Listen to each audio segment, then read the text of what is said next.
This is Frank Schweitzer out here with Veterans in Politics at their family court protest on Pecos and Bonanza. I'm with Giano. Can you tell us a little bit about yourself and your case and what's going on and how this is affecting you and your family? Yeah, hey Frank, thanks for having me. I'm with Veterans in Politics. So one of the things, I'm in Department A with Judge Harter. The problem with Judge Harter is he don't listen to evidence. I told Judge Harter I had a whole bag of evidence. So basically what he did is he gave a drug addict that came back after 4 years of abandoning a child. She came back and for 2 months she's filing with every free public agency available to her, and she basically, he gave her my child. There's nothing, my daughter was an A and B honor roll student. I tell the judge, okay, on the day of our court hearing, I said, Judge, I have a whole bag of evidence to prove all this is made up. He's like, oh, you know what? I don't believe you. He says that whatever I had does not matter. So basically, evidence does not matter in his courtroom. So what you're saying is, to Judge Hatter, evidence don't matter? Judge Harter? Evidence does not matter. And if it don't matter in my case, how many other cases does it not matter in? So how many other families this lack of evidence is ruining is what you're here for today? Yeah, no, definitely. That's exactly why I'm here. There's so many different things, that's going on, especially with my case, okay? And I'm sure with other families' cases, but in my case specifically, okay? There's a judge, he's so biased against me, he pretends to be a dictator. I don't back down from nobody, okay? Now, the problem is, he's doing all these things.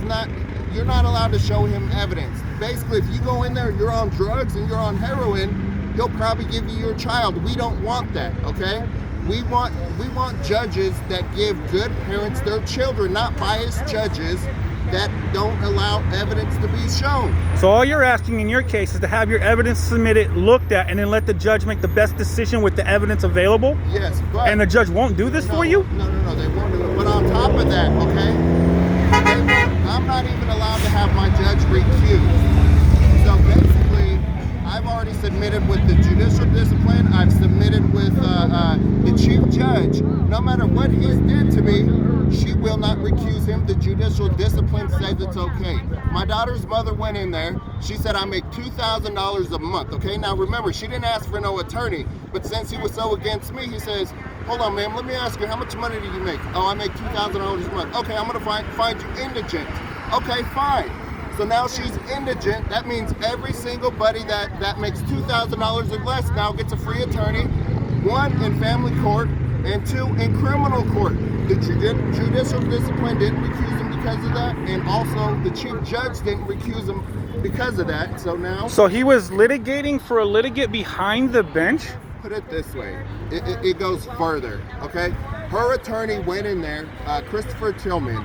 Christopher Tillman basically says, hey, listen, Your Honor, I found out he's been paying child support the whole time, and we want to go ahead and dismiss this case. They didn't have no evidence. Well, hold on, wait.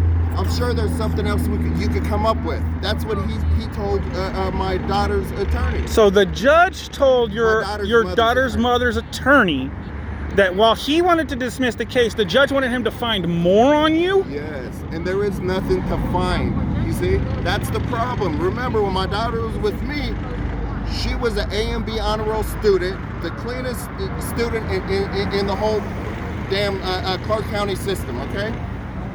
There is nothing they could use against me, but instead he hands her over because I don't like him and he doesn't like me, okay? So what he does is he hands my daughter over to this drug addict and takes her away. The other day I had a phone conversation with him, and it was supposed to be for a calendar call, okay? I don't believe in sham trials, so I won't participate in a sham trial. But he calls me and I tell him, I said, Your Honor, it's good that you called. I said, listen, I said, my daughter, we're in a life and death situation. It's a pandemic going on right now. I need you to sign an emergency pickup order. Oh, that's not happening. But I said, Your Honor, my daughter was abandoned once again 6 months ago. I don't even know where she is. Oh, well, I don't care. I said, listen, she's with the babysitter. I don't care if she is with the babysitter. That's what kind of, person we have.